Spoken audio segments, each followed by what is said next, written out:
veo finalmente que estás aquí, que me ves, que me honras. Te adoro con toda la reverencia. Te pido perdón por mis pecados. Ya sea para hacerte el fruto de la adoración. Nada de mí inmaculada. La pasión de Padre del Señor. Ángel de mi cuarto, interceda por mí.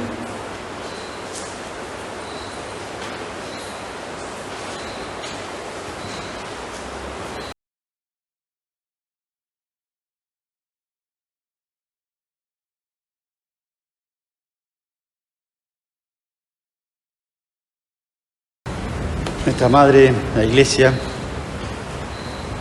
nos propone un año más recorrer este camino que empezó el miércoles, ceniza, el camino cuaresmal, y de esa manera llegar a la fiesta de la Pascua de Resurrección en condiciones de unirnos plenamente a Jesús en su muerte y en su resurrección también. En este rato de oración, esta mañana, vamos a recorrer un poco este camino cuaresmal a través de la liturgia, que nos va llevando, sobre todo en dos grandes etapas.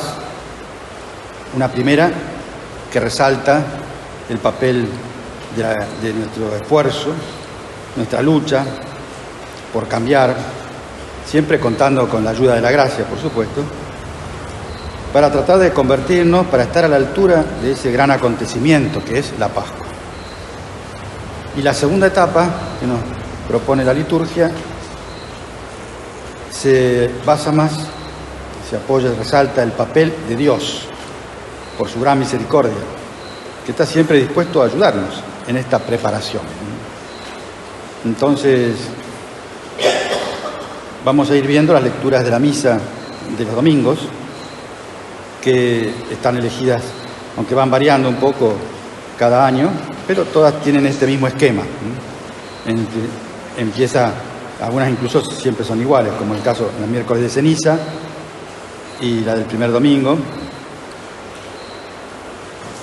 que, bueno, se repiten cada año, aunque a veces por un evangelista o por otro.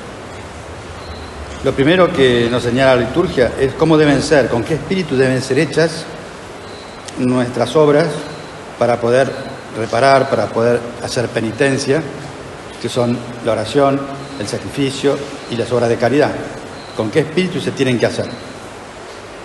Si estuvieron en misa el miércoles de ceniza, se acordarán cómo Jesús iba diciendo, bueno, cuando ores, que no hace falta hacerlo en las plazas, puedes hacerlo en tu habitación, en secreto, que te escucha Dios, o cuando te mortifiques, bueno, que no tengas cara de tristeza, de dolor, cuando hagas las horas de caridad, que tu mano derecha no sepa lo que hace la izquierda. O sea, como diciendo, lo importante es que de corazón lo hagamos, que sea algo hecho con rectitud, buscando realmente agradar a Dios y no esperando pagos humanos, digamos. El siguiente domingo, que es este próximo, el Evangelio nos narra el momento en que Jesús es tentado en el desierto. Y como nosotros también sufrimos las mismas tentaciones, nos hace bien meditar cómo fue que Jesús luchó y venció en esas tentaciones. Después se nos presenta la escena de la transfiguración del Señor, que sabemos que la quiso hacer delante de aquellos 3 discípulos para fortalecerlos en la fe. Eran aquellos en los que Él más se iba a apoyar después, Y como nosotros también queremos ser un apoyo para el Señor, nos viene bien pensar cómo es nuestra fe, que Él pueda apoyarse en nosotros. El tercer domingo se recoge en el momento en el que el Señor urge a dar frutos de conversión, y pone el ejemplo de una higuera, y que va el dueño del campo a buscar frutos, no lo hay, le dice al peón que tiene ahí para trabajar que la corte, él dice, bueno, que espere un poco más, le da otra oportunidad, pero si no da frutos, va a ser cortada. Y En la segunda etapa, te decía, de este camino cuaresmal, se resalta además el papel de Dios para ayudarnos en esta preparación. Y entonces nos maravillamos ante la gratuidad del don de la gracia, el poder de Dios para cambiarnos. La liturgia lo que hace es, a partir de este cuarto domingo, nos destaca la alegría que causa la conversión, ese volver a la casa paterna, como lo hizo aquel hijo pródigo. Por eso se llama el domingo letare, el cuarto domingo. Y después, en el quinto domingo, la liturgia nos insiste en meditar en esa misericordia del Señor que perdona a una mujer adúltera y nos enseña allí que todo pecado puede ser perdonado, basta que uno esté arrepentido, tenga el propósito de no cometerlo de nuevo. Y termina esta segunda etapa de preparación el Domingo de Ramos, que expresa de manera sensible lo que ha sido nuestro peregrinar en Cuaresma. O sea, subimos con Jesús a Jerusalén para vivir la Pascua con Él, y así de la alegría de la procesión pasamos a la contemplación de la pasión, la muerte de Cristo. Y esto se hace presente en realidad en cada misa, que es la renovación incruenta del sacrificio de la cruz. Y a la vez también es un banquete festivo de los hijos de Dios. Decía, la misma sensación así de la alegría y dolor se repite también en la misa, el dolor y la alegría. Entonces vamos a comenzar a acompañar un poco más de cerca a Jesús en esta primera etapa. En la segunda meditación hablaremos de la segunda etapa. Y será un repaso muy breve, por supuesto, pero la idea es que cada uno después siga meditando estos temas. Además, cuando asistan a misa los domingos siguientes y recuerden, de esto nos habló el Padre, bueno, verán que todo nos sirve. Y la idea es que siempre nos metamos en estas escenas como un personaje más, que descubramos qué nos está pidiendo el Señor, qué virtudes, qué defectos podemos trabajar cada uno para convertirnos en un amigo confiable y no en un Judas que a último momento traiciona, Y bueno, lo primero que enseña Jesús a las multitudes, porque esta lección la da cuando se han reunido todos para escuchar el Sermón de la Montaña, y hay una multitud allí, y les habla de la rectitud de intención,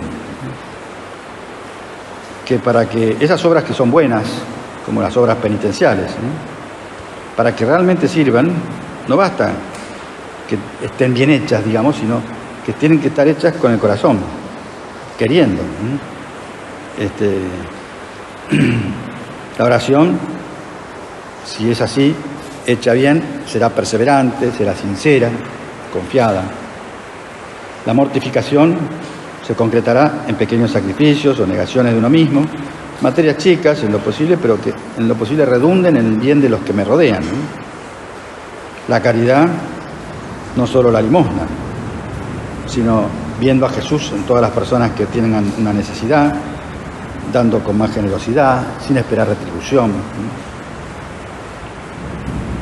Es lógico que si queremos seguir a Jesús, el Señor nos diga, ojo, que el que quiera seguirme tiene que cargar con su cruz, negarse a sí mismo.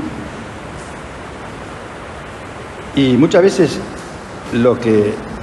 esa carga que el Señor nos pide son maneras de demostrar nuestro amor a través de las tentaciones. La tentación no es un pecado. En general, incluso son un modo que puede utilizar el Señor para que le demostremos la firmeza de nuestro amor.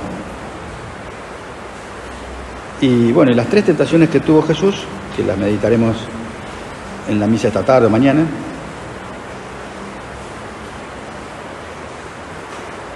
son cosas que nos pasan a nosotros también, de otra manera. Y por eso las respuestas que da el Señor nos pueden orientar en nuestras batallas. A la primera, lo que dijo el Señor fue, no solo de pan vive el hombre, porque el diablo lo tentaba por ahí, que saciara su hambre después de 40 días de ayuno. Y bueno, es una llamada a que no nos apeguemos a las cosas materiales, no solo a la comida, sino en general, la pobreza de espíritu, digamos, que es la roca firme en la que se apoya la vida espiritual. Por eso la primera de las bienaventuranza del Señor empieza por ahí.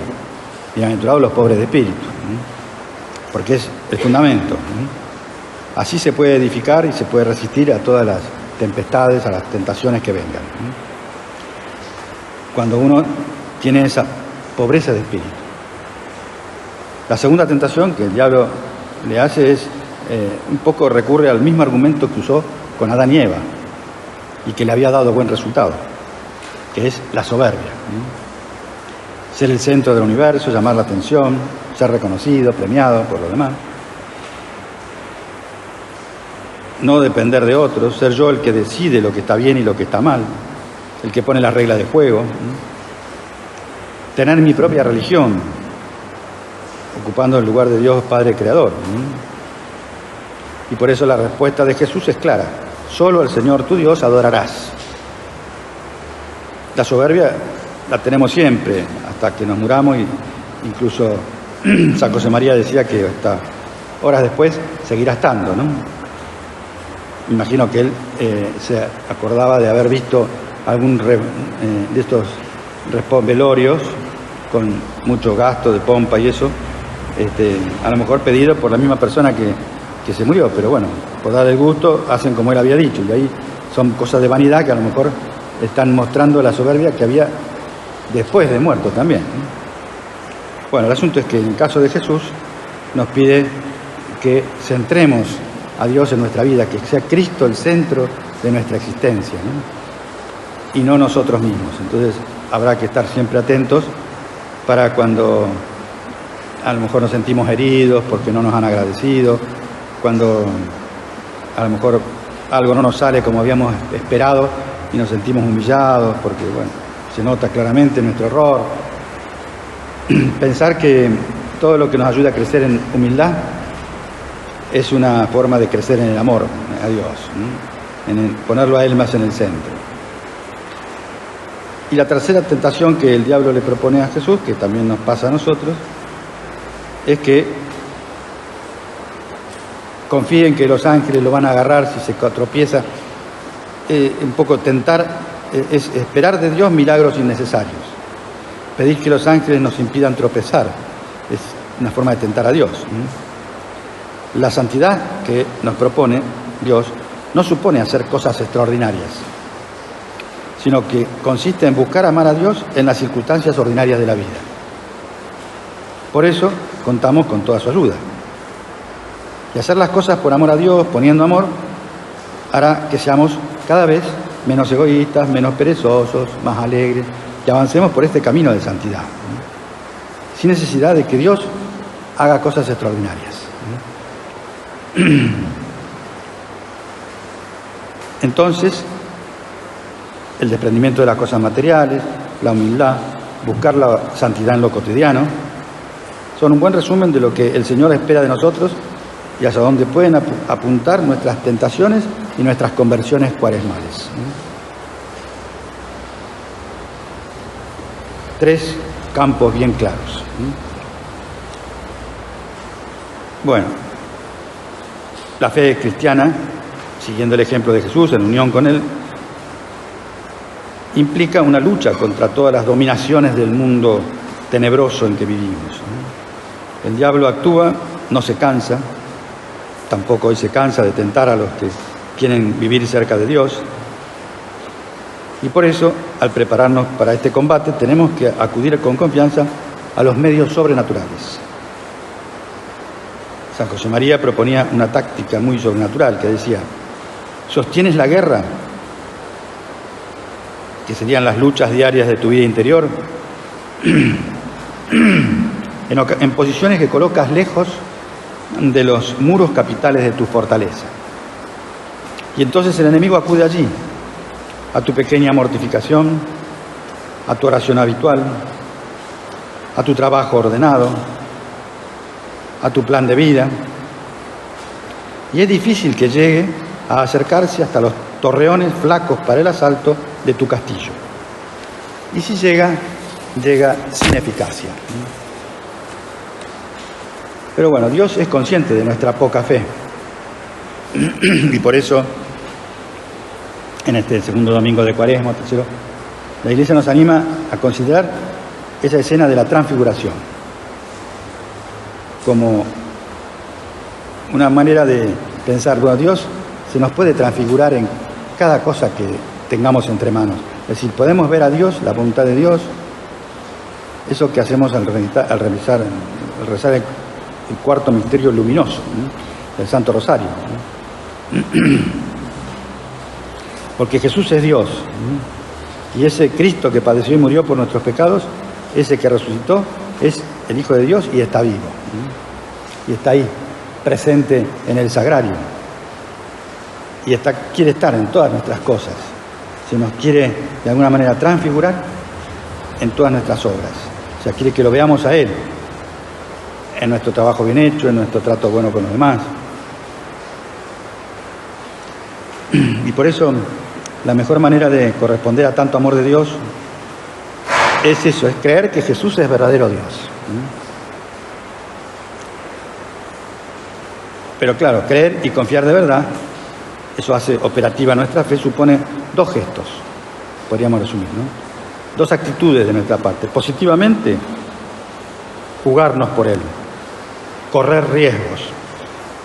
Por ser coherentes con sus enseñanzas, a veces tendremos que hacer cosas que a la gente a lo mejor no le agradaría. O sea, cuando nos piden que hagamos cosas que no están bien y nos resistimos, es lógico que a la gente no le guste. Y bueno, pero por la fe uno tiene que estar dispuesto a correr ciertos riesgos, ¿sí?, por defender ciertos principios, por actuar siempre dando ejemplo, ¿sí?, positivamente. Y pasivamente también la fe implica confiar, abandonarnos en las manos de Dios, sabiendo que sus planes, su manera de hacer, sus tiempos, su voluntad para con nosotros es lo mejor que nos puede pasar. Jesús sabía que su tiempo de predicar, o sea, las posibilidades de formar a sus discípulos se acababan. Por eso, en el tercer domingo de Cuaresma, Jesús comienza a urgir a sus seguidores para que den frutos. No les dice que sean exitosos o triunfadores, no espera de ellos que no se equivoquen, que no les vaya mal en muchas cosas, que todo les salga bien. Los anima a que den frutos, que no les pase como esa higuera que vieron después junto al camino, cubierta de follaje pero sin frutos, porque no era tiempo de higo, ¿no? Que no pase eso. Y la madurez de los frutos no se mide por el tamaño que estos puedan alcanzar, o la dureza o blandura de la corteza, que varían en cada planta, ¿sí? Un fruto se considera maduro cuando su sabor es deleitable, cuando el contenido es comestible, sabroso al paladar, a nuestro paladar, y por eso mismo se puede comer y se digiere bien. Y lo mismo se puede aplicar al resultado de nuestras obras. Son buenas cuando hacen bien, cuando coinciden con lo que Dios ha pensado para que seamos felices y hagamos felices a los demás. El que trabaja bien, el que se esfuerza por ser puntual, el que es amable en el trato, honrado en su comportamiento, etc. Aunque a veces las cosas no le resulten como pretendía, aunque sea a veces no sea tan apreciado, pero bueno, cuando los demás saben que uno lo hace contando con Dios, buscando agradar a Él y haciéndolo lo mejor que puede, ese buen ejemplo arrastra a todos los que lo rodean. Los arrastra no hacia sí, sino hacia Dios. Ese es el fruto que Dios y la Iglesia necesitan que demos los cristianos en el mundo, ¿no? Que por hacer las obras buenas, estamos como el candelero, nos vean y alaben a Dios, no a nosotros. Y por eso, el siguiente domingo, la liturgia nos transmite el sentimiento de Jesús de que hay que aprovechar el tiempo. Ahora es un buen momento para proponernos una conversión a fondo, o al menos en algún aspecto de nuestra vida, algo importante que, bueno, nos ayude, que no va a ser algo difícil, sino algo que contando con la gracia de Dios será posible.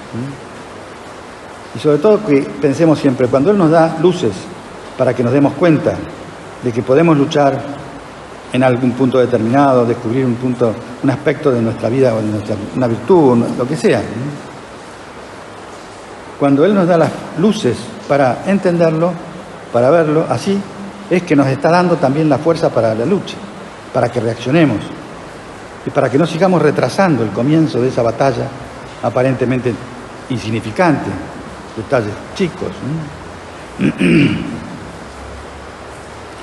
Por eso, bueno, repasando los primeros puntos para terminar este rato de oración.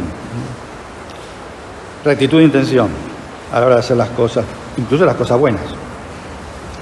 Enfrentar las tentaciones contando con Dios, pero también poniendo todo de nuestra parte en cada batalla. Pedirle al Señor que nos aumente la fe y que haga que nuestra fe sea operativa, que nos animemos, que corramos riesgos, que nos juguemos si haga falta y que tengamos por otro lado esa paciencia, esa confianza, ese abandono en sus manos.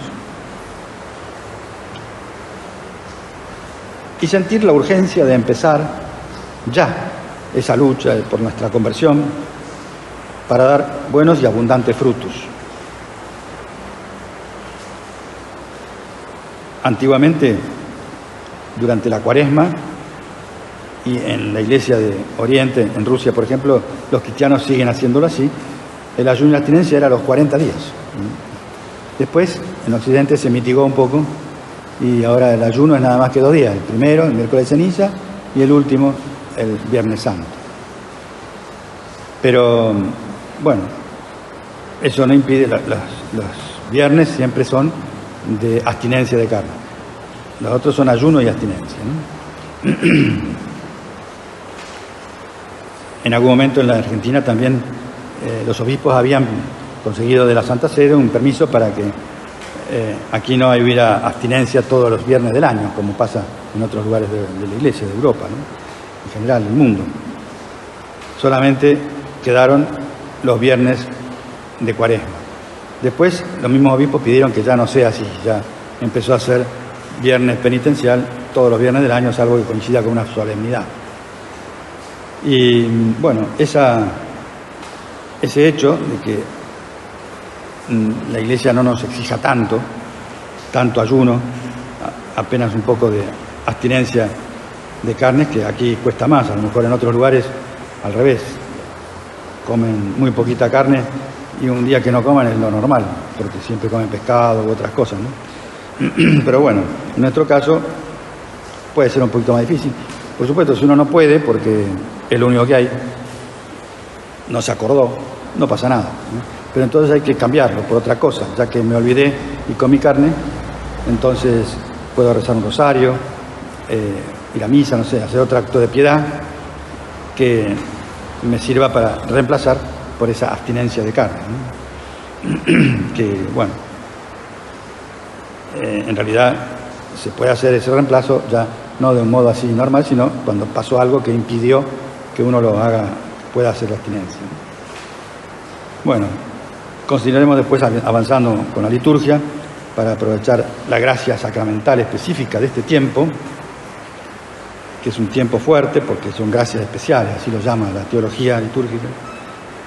Vamos a pedirle a María Santísima, que acompañó siempre a su Hijo Jesús, que nos transmita también su fortaleza, su confiada fe, para caminar junto a ella y junto a Jesús estos días cruciales de la vida del Hijo de Dios.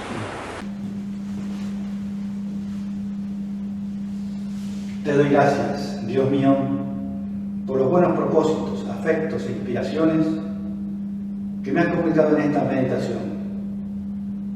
Te pido ayuda para ponerlos por obra. Madre mía Inmaculada, San José mi Padre y Señor, ángeles de mi guarda, intercedan por mí.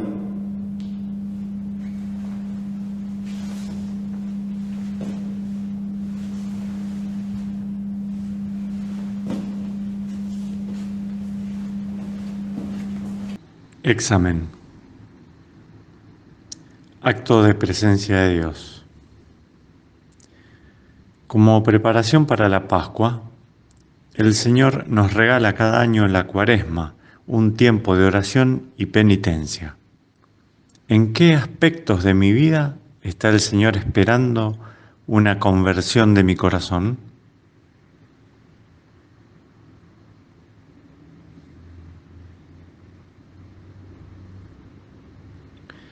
Vosotros, en cambio, orad así: Padre nuestro que estás en los cielos. Mateo 6:9. Disfruto los ratos de intimidad, de diálogo con Dios, contándole lo que me ha pasado, cómo me siento, cuáles son mis esperanzas y mis sueños, lo que necesitan los míos, etc. ¿Creo realmente que Dios es mi Padre?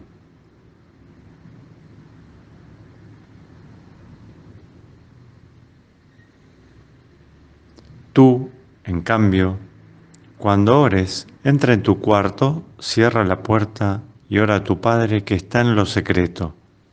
Y tu Padre, que ve en lo secreto, te lo recompensará. Mateo 6:6. En mi oración procuro hablar desde lo más íntimo de mi corazón para dirigirme al Señor. ¿Cómo fomento el recogimiento para dialogar con paz con Jesús?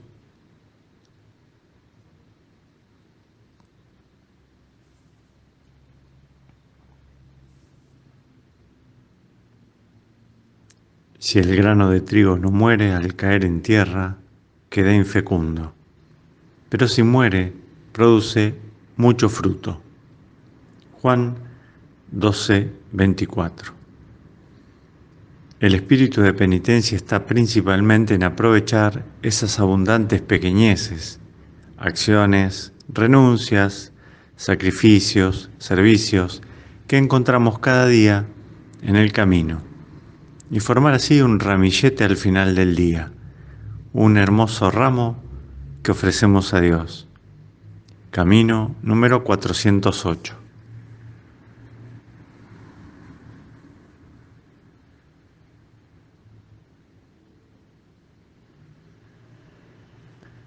La vida cristiana es un constante comenzar y recomenzar, un renovarse cada día. Cristo resucita en nosotros, si nos hacemos copartícipes de su cruz y de su muerte. Es Cristo que pasa, número 114. ¿Cómo podría acompañar al Señor durante esta Cuaresma? Vivo el ayuno sabiendo que es una invitación a recordar que el alimento que sacia el hambre y la sed del hombre no es el material, sino Dios mismo.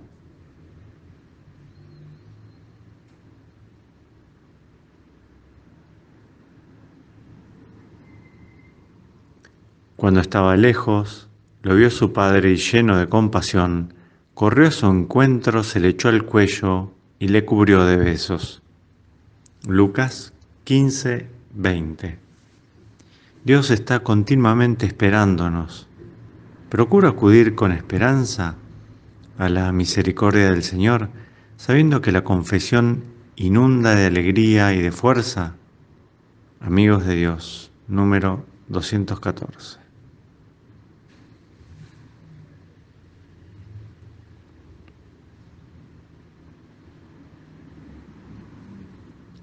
Sean misericordiosos como su Padre es misericordioso. Lucas 6:36. Procuro ser misericordioso para alcanzar también la misericordia de Dios y la de los demás. Pido a Dios que aumente mi capacidad de comprender, pasando por encima de los defectos de los demás, viendo el lado bueno de las cosas.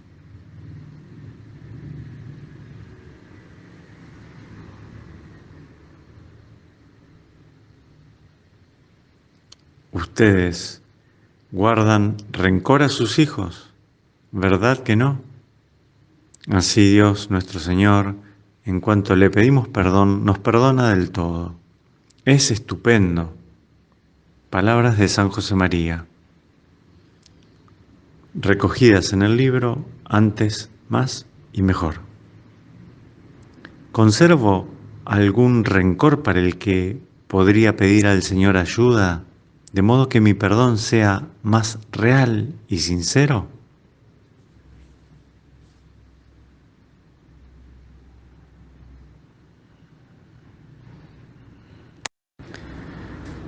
No son ustedes los que me han elegido, soy yo quien los he elegido y los he destinado para que vayan y den fruto. Juan 15:16. Pido luz al Espíritu Santo para que me ayude a descubrir los planes de Dios para mí y me dé la fuerza para seguir su llamada. ¿Cómo podría orientar mi vida para que sea parte de los sueños que tiene Dios para este mundo?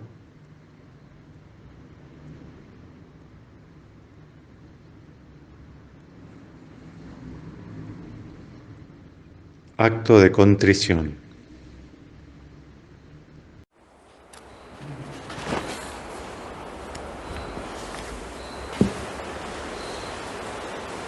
Por la señal de la Santa Cruz de nuestros enemigos y la nación de Dios. En el nombre del Padre, por el Espíritu Santo. Amén. Señor mío y Dios mío, creo firmemente que estás aquí, que me ves, que me oyes. Te adoro con profunda reverencia. Te pido perdón por mis pecados. Ya sea para la certitud de la adoración. Nada de mí inmaculada. La pasión del Padre Señor. Ángel de mi fuego, interceda por mí.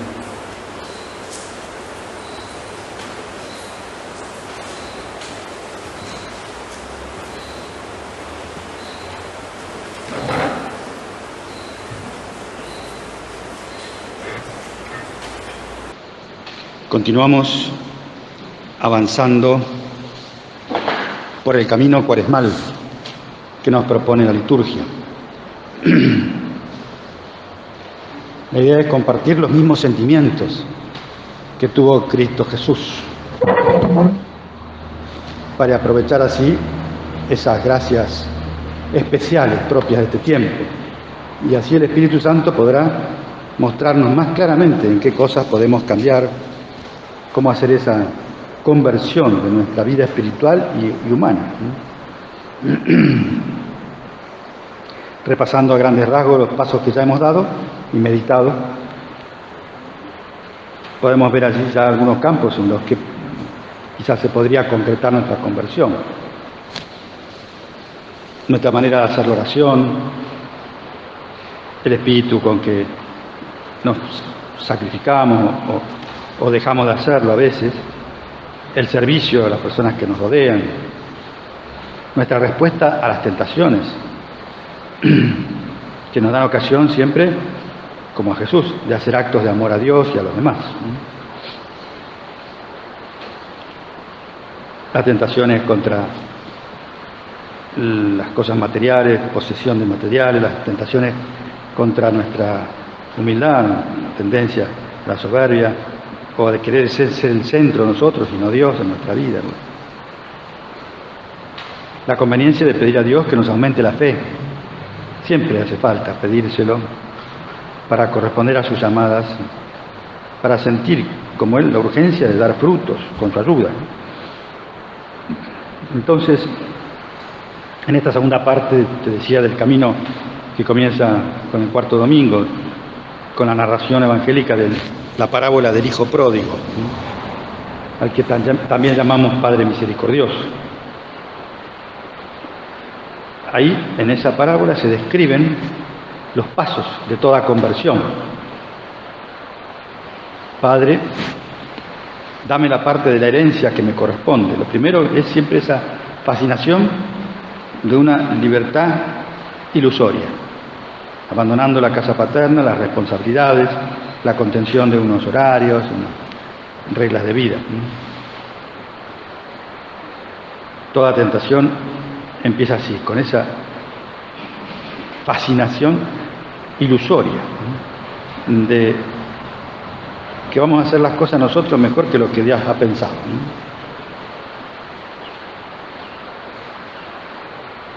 Un tiempo después, dice la parábola, volviendo en sí,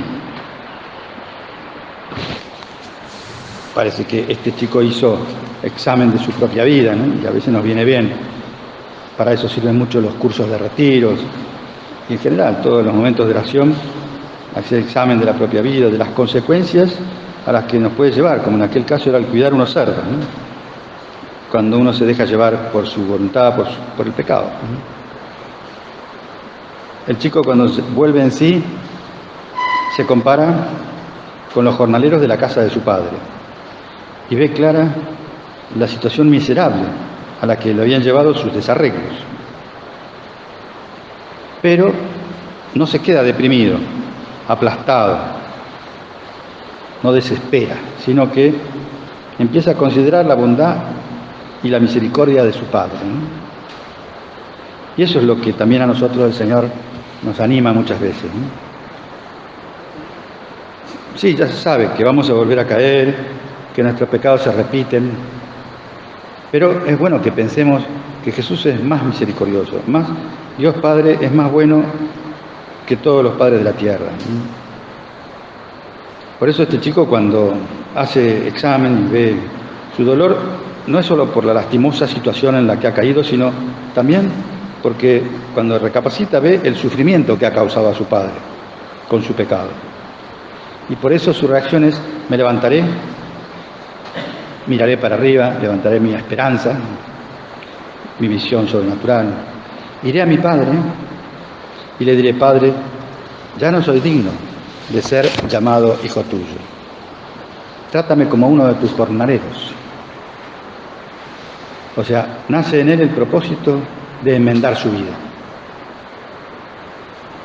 En una de sus homilías, San José María comenta: la vida del hombre, en cierto modo, y de la mujer, es un constante volver hacia la casa de nuestro Padre Dios. Volver mediante la contrición, esa conversión del corazón que supone el deseo de cambiar, la decisión firme de mejorar nuestra vida y que por tanto se manifiesta en obras de sacrificio y de entrega.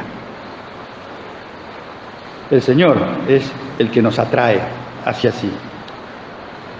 A veces uno piensa que la conversión es porque uno se lo plantea y en realidad es Dios el que pone en mí el deseo de convertirme. Siempre toma la iniciativa. Siempre la primera gracia está en manos de Dios. Incluso esa, de volver a querer tener la gracia. Él nos da las luces para ver la falta, nos da la fuerza para reaccionar, para recomenzar. Y siempre hemos comprobado que valía la pena. Como en aquel caso, ¿no? El mejor vestido, el anillo, el banquete, son símbolos de esa vida nueva, pura, digna, llena de alegría, que es la vida de quien vuelve a Dios y al seno de su familia, que es la Iglesia. En el siguiente domingo la liturgia quiere acentuar todavía más la gratuidad del don de la gracia, por lo que supone el don del perdón. Sabemos que el único mal que para el hombre es el pecado. Y el único pecado que Dios no puede perdonar es el que se comete contra el Espíritu Santo, que es el que comete aquel que piensa que Dios no puede perdonarlo. En definitiva, el que no quiere recibir el perdón. Es lógico que sea así, porque Dios respeta nuestra libertad y si no queremos no nos perdona. Y es lo único que el único impedimento que puede encontrar Dios para ser misericordioso, que nosotros no queramos recibir su misericordia. Esta manera de razonar encierra dos errores sobre todo. Por un lado, desconfianza en el poder y la misericordia de Dios. Y por otro lado, la desconfianza en nuestra propia capacidad de cambiar, midiendo solo con nuestras propias fuerzas la posibilidad de corregirnos. Entonces nos viene bien recordar que a Dios le basta para perdonarnos nuestro deseo de tener deseos de cambiar. Nuestro querer para Él es suficiente. El Señor sabe que entonces ya hemos emprendido el camino de regreso a casa.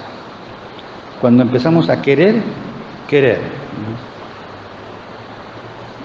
Quizá en nuestro caso esto se da poco, pero tenemos conocidos, amigas, seguro que te das cuenta que a lo mejor no reaccionan, no se arrepienten, no quieren plantearse una vida cristiana más en serio, y a lo mejor es porque todavía les falta descubrir esa misericordia. Miden todo con su propia capacidad. Y lo que ellas piensan que no son capaces de perdonar, no son capaces de cambiar, no pueden convivir con tal persona o con otra. Esa limitación que perciben en sí mismos, también la tiene Dios. Y Dios, si ellas no se pueden perdonar, tampoco Dios la va a perdonar. Pero en realidad, si ellas quieren, por eso muchas veces se dice que la conversión empieza por quererse uno mismo. Por entender que Dios me quiere y por tanto me va a dar los medios siempre, lo que haga falta. Querer en mí lo que Dios quiere en mí. Cuando a veces se habla de querer uno mismo, por ahí alguno piensa, bueno, es un acto de soberbia. No, porque yo lo que quiero es lo que Dios quiere en mí, que a su vez Él me lo da. Reconocer ese don de Dios, tener deseos de cambiar. Y a lo mejor al principio será solo un pensamiento, que después se va a ir convirtiendo en obras, en pasos concretos, como en el caso del hijo pródigo, ¿no? Pero lo primero es pensar, es hacer examen, buscar, reconocer lo que Dios ya me ha dado y pensarlo con su medida, es decir, con un corazón a su medida. Por eso hay una ejaculatoria que dice así: Señor, dame un corazón semejante al tuyo, porque si no, mi capacidad de creer, de cambiar, de proponerme metas, y será muy pequeña. Por eso durante todo este tiempo de Cuaresma, los sacerdotes estamos especialmente disponibles para que los fieles puedan participar del sacramento de la confesión. Incluso en muchas iglesias se organizan actos penitenciales para animar a los fieles a la reconciliación, que siempre es individual, auricular y secreta, pero de un modo comunitario. O sea, por la comunión de los santos, sabemos que hay una comunicación de bienes espirituales entre todos los fieles siempre, pero cuando hay una presencialidad, o sea, un motivo así, como es esos actos penitenciales comunitarios, bueno, se puede pensar que el Espíritu Santo está más activo y en esos actos es como que aparece más evidente que todos nos arrepentimos, y es lo que se busca. Y también animar a alguno por ahí que le cuesta más, bueno, saber que si va ese día a la iglesia, a ese horario, va a encontrar a algún sacerdote que lo va a estar perdonando, y que a lo mejor será uno distinto del que él conoce, entonces se anima más, porque no la conoce. Bueno, todo eso está previsto.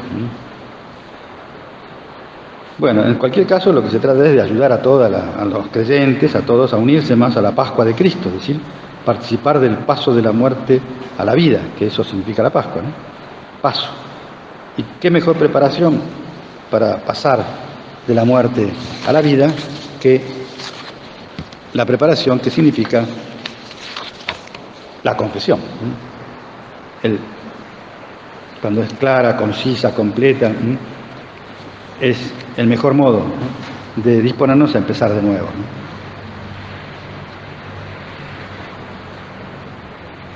En fin, de todas formas, muchas veces no hace falta que sea esperar a ese momento de la confesión.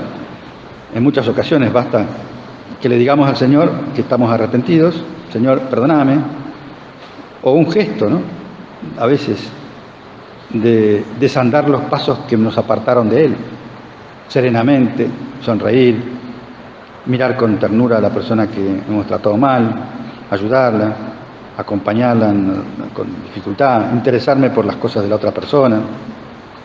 1000 gestos que indican que no quise hacer o decir eso que hirió al otro y que también fue una ofensa a Dios.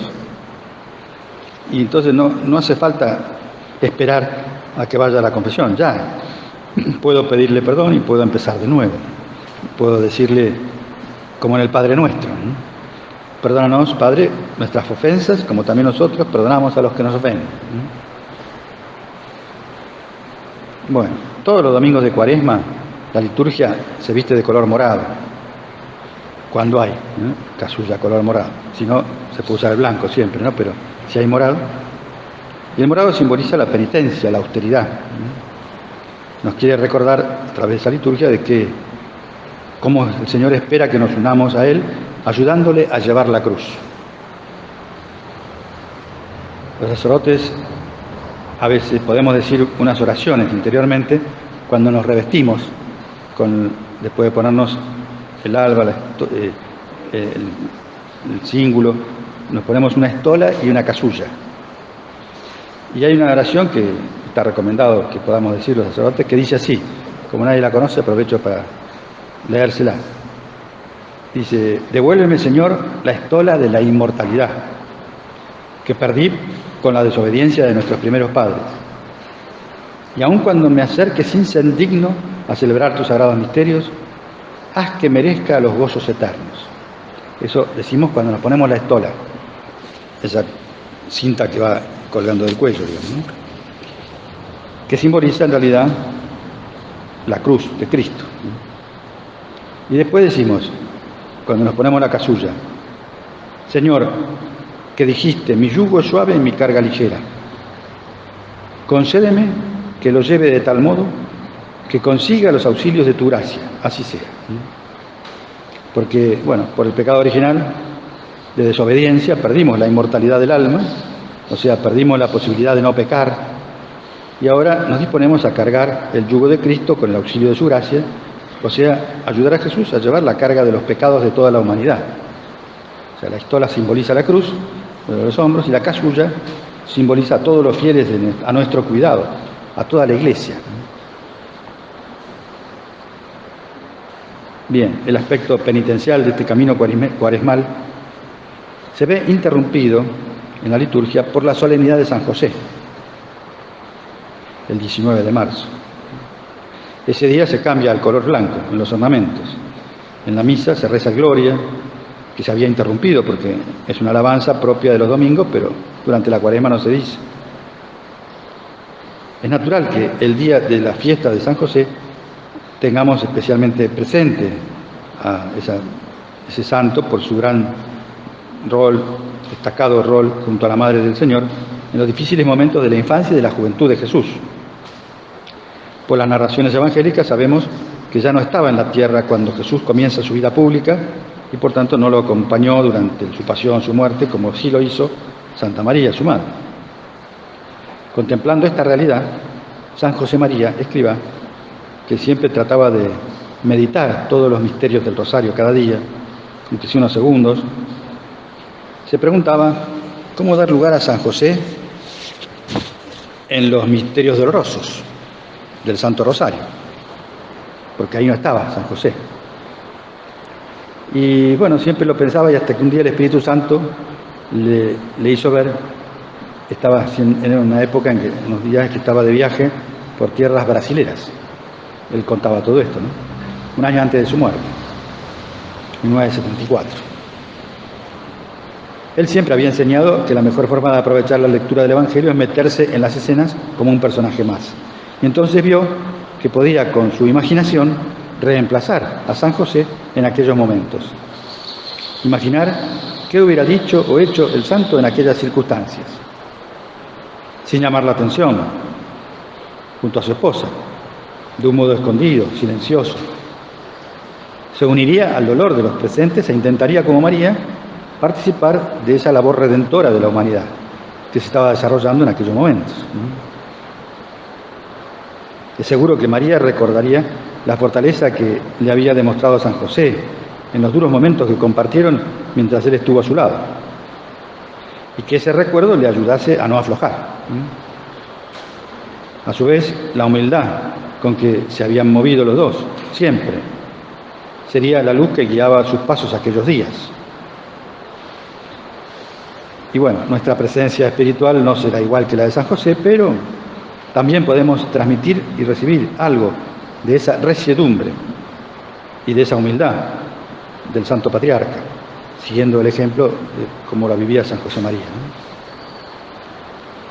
Bueno, quería hacer esta pequeña observación porque dentro de la liturgia la fiesta de San José es un momento especial, ¿no?, del tiempo de Cuaresma, siempre cae en Cuaresma. Y el último domingo es el de Ramos. Vamos a hacer también una pequeña reflexión. Después de los 40 días, que en realidad son 46, porque no se tienen en cuenta los domingos que no son penitenciales, ¿sí? entonces quedan 40 días de penitencia, llega el Domingo de Ramos, el clamor alegre de la liturgia ante Cristo que llega solemnemente para dar su vida a los hombres, por los hombres. Y eso tiene que marcar un poco la pauta de cómo debe ser nuestra actuación también. Tenemos que salir un poco del apocamiento y con las palmas aclamar con orgullo santo y alegría los ideales cristianos. Poner a Cristo en la cumbre de todas las actividades humanas. Ante un mundo que ya no niega, sino que vive de espaldas a Dios y quiere eliminar de la sociedad la imagen de lo sagrado, no podemos dejarnos llevar por un falso complejo de inferioridad, que no es verdadera humildad, o vivir nuestra fe clandestinamente, arrinconados por el miedo. Ante el gran espectáculo de Cristo, el Dios hecho hombre, que se humilla y muere por nosotros, no cabe otra respuesta que la adoración y pública confesión de nuestra fe en Él. Cuando los del Sanedrín quisieron acallar a los apóstoles por 2 veces, ¿no? La segunda vez le dijeron, no, le dijimos ya que no hablaran en ese nombre. Y la respuesta de Pedro y de todos siempre era, ¿cómo vamos a callar algo que hemos visto y que lo llevamos en nuestra cabeza y en nuestro corazón? Algo tan maravilloso, algo tan espectacular. Es imposible callarse. Así debería ser también nuestra reacción, ¿no? Es imposible disimular mi fe cristiana. Desde muy antiguo se leen en ese día del Domingo de Ramos 2 evangelios, destacando el sabor dulce y amargo y a la vez alegre y doloroso del día, ¿no? O sea, dulce y alegre en el primero de los evangelios, donde se ve a los discípulos aclamando a Cristo como Rey, en la primera lectura, y en la segunda vez que se lee, se proclama solemnemente el relato del Evangelio sobre su pasión. Se lee toda la pasión, a veces incluso se utilizan varios lectores que representan a Cristo, al Sanedrín, al pueblo, y de esa manera se recuerda, se lee un poco más, sirve para estar más atento, más llevadero, todo un capítulo largo del Evangelio, ¿no? Varios capítulos. Si queremos sentir lo mismo que Jesús en su corazón y compartir su gozo con los amigos, su llanto sobre Jerusalén, hay un dato que recoge San Lucas que nos hará posible esa identificación con Cristo. Para preparar la entrada triunfal de Jesús, le da a los apóstoles, a los discípulos, unas instrucciones muy precisas de cómo tiene que entrar. Les habla de un burro.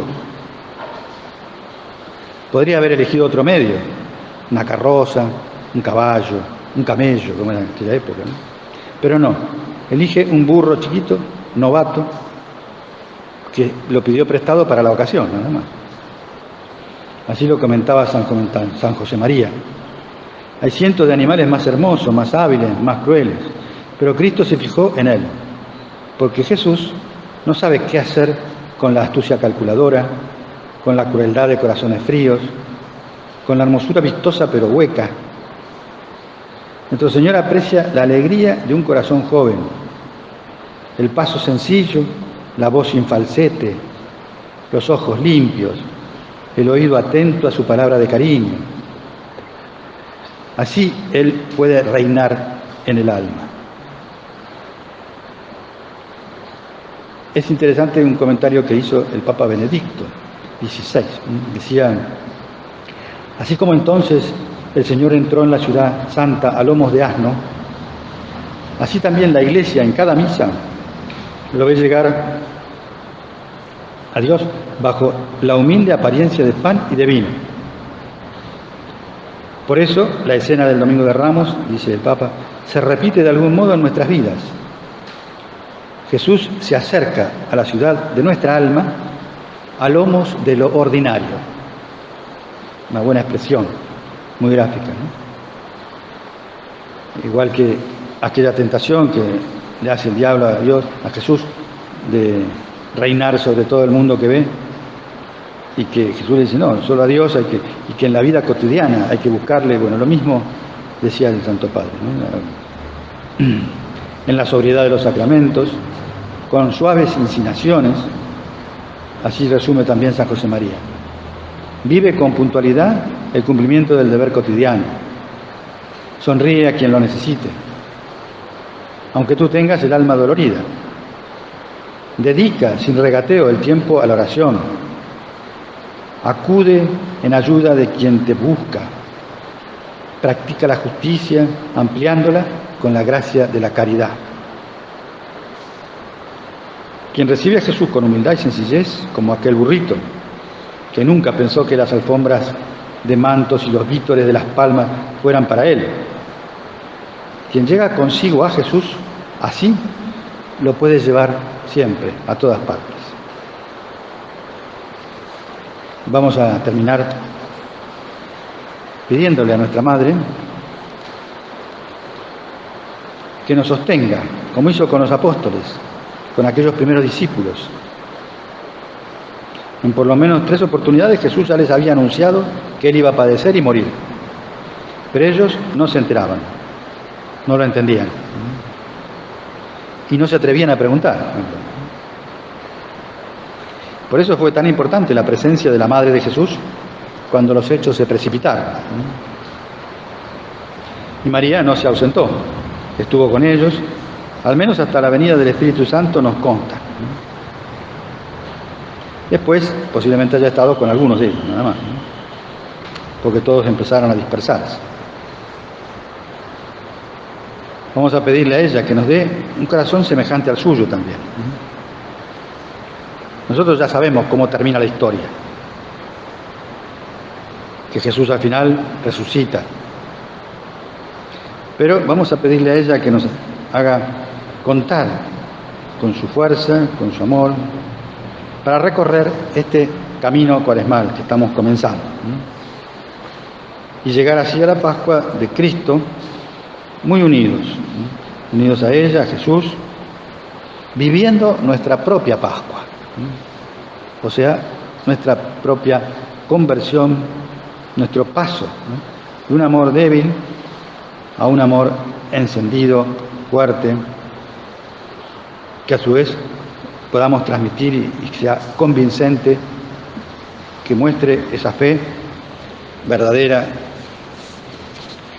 y plena, operativa se dice, en todas nuestras obras.